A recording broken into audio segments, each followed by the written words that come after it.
Here's what's new on real estate training for the month of April 2024. Not much has happened since our March What's New, has it? Oh, except NAR settled their antitrust lawsuit for $418 million on March 15th, 2024. So some rules have changed, and we are going to help you navigate them. But before I tell you about our two new videos, I'd like to make it clear that commissions have always been negotiable, and that's how I have always taught it. And to prove the point, I went into our old video called The Mentor Series from 1998, and here's what I said. Commissions clearly are negotiable and should be and are not fixed, and talk to your trainers and managers about your local rules in terms of antitrust on commissions. We cannot talk actual commission rates in this seminar, and nor will I. I will use X and X minus 1. Commissions are negotiable, but I remember visiting with a woman in a seminar, brand new agent, said, well, I thought commissions were supposed to be negotiable. Don't I have to come down? And sometimes people hear the word negotiable and it means you have to wimp out. Negotiable means that it's you and the seller that agrees upon it and it's not fixed with anybody else. You can charge whatever you want as a fee. You cannot, however, conspire to charge a fee. So now let's take a look at a clip on dealing with a commission objection. Listen, you haven't talked about your commission yet. You need to know the price of our services, and in the exclusive right to sell agreement, this is the agreement that gives me the right to sell your property and to be paid for it, and this is our commission rate for those services. Go ahead. Any flexibility on the commission? How do you mean? I mean, is that negotiable in any way? Well, when you use the word negotiable, is it a legally negotiable? Yes, it is. The fees for our services is something that it's not fixed in any way. It's a negotiable in that regards. But in terms of what we have chosen to charge for our services, this is our commission, yes. Notice that even back then, agents thought that being negotiable meant that you had to cut your commission.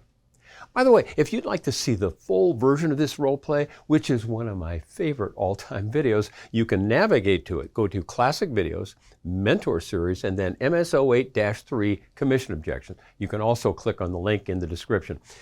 And the role play is as effective today as it was back then, maybe even more. So this leads to our first new video, KFT 160, I Don't Want to Pay the Buyer Agent. I first presented this on a Facebook Live and got tons of shares and great reviews and people saying, finally somebody who can explain this simply. So I decided to go on and make a very complete, professionally produced version for you.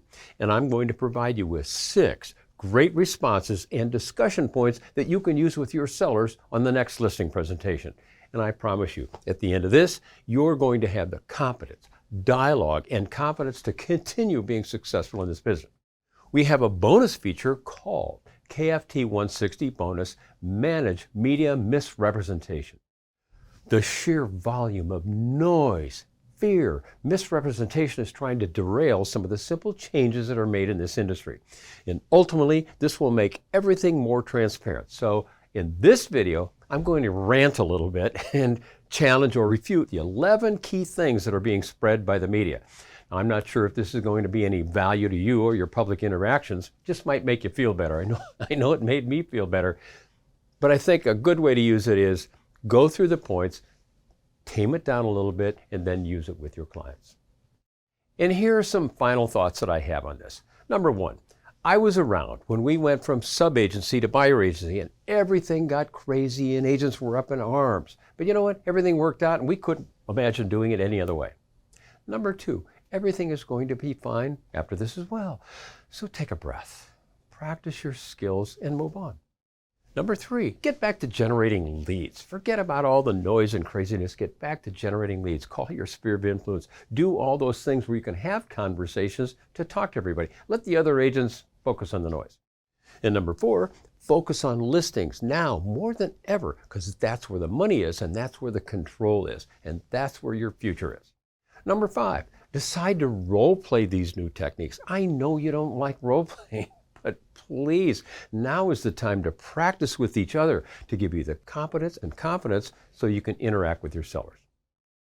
In closing, I'd like to say thank you so much for watching this video and being members of Real Estate Training.